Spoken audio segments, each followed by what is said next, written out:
ನಮಸ್ಕಾರ. ಇವತ್ತು ಈ ವೇದಿಕೆ ನನಗೆ ವಿಶೇಷ ಅನಿಸುತ್ತೆ.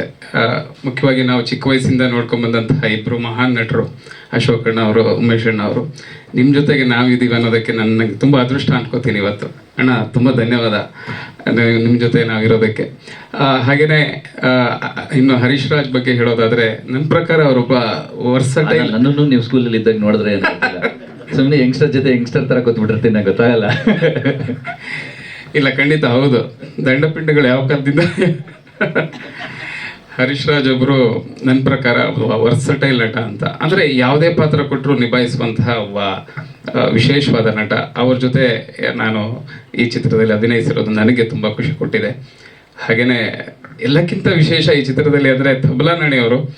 ಅಣ್ಣ, ಅವತ್ತು ಒಂದಿನ ಅಷ್ಟೇ ಅವ್ರ ಜೊತೆಗೆ ಆ್ಯಕ್ಟ್ ಮಾಡಿದ್ದು. ವಿಶೇಷವಾದ ಪ್ರತಿಭೆ. ಆ ಕೋ ಆ್ಯಕ್ಟ್ರನ್ನ ಎಷ್ಟು ಸಪೋರ್ಟ್ ಮಾಡ್ತಾರೆ ಅಂದರೆ ಆ ಥರ ವ್ಯಕ್ತಿ ನಾನು ನೋಡೇ ಇಲ್ಲ ಇದುವರೆಗೂ ಸಿನಿಮಾದಲ್ಲಿ. ಅಂದರೆ ಅಷ್ಟು ವಿಶೇಷವಾಗಿ ನಮ್ಗೆ ಸಪೋರ್ಟ್ ಮಾಡಿಕೊಂಡು ಎಂಜಾಯ್ ಮಾಡ್ಕೊಂಡು ಮಾಡಿದ್ವಿ ಆ ಸೀನ್ಗಳು, ರಾತ್ರಿ ಶೂಟ್ ಇದ್ದಿದ್ದು. ಸೊ ಇದೆಲ್ಲ ಮೆಮೊರಬಲ್. ಈ ಥರ ದೊಡ್ಡ ದೊಡ್ಡ ಆ್ಯಕ್ಟರ್ ಜೊತೆ ಅವಕಾಶ ನಮ್ಗೆ ಸಿಗ್ತಾ ಇದೆ. ನಾನು ತುಂಬ ಖುಷಿಯಾಗಿದ್ದೀನಿ ಅಣ್ಣ. ಈ ಥರದ ಸಪೋರ್ಟು ನಮಗಂತ ಕೊಟ್ಟಿದ್ದಕ್ಕೆ ಧನ್ಯವಾದ ಜನಾರ್ದನ್ ಸರ್ಗೆ. ಹಾಗೆ ಎಲ್ಲರಿಗೂ ಧನ್ಯವಾದಗಳನ್ನು ಹೇಳ್ತೀನಿ. Thank you so much. Thank you sir. Renuka ಅವರಿದ್ದಾರೆ.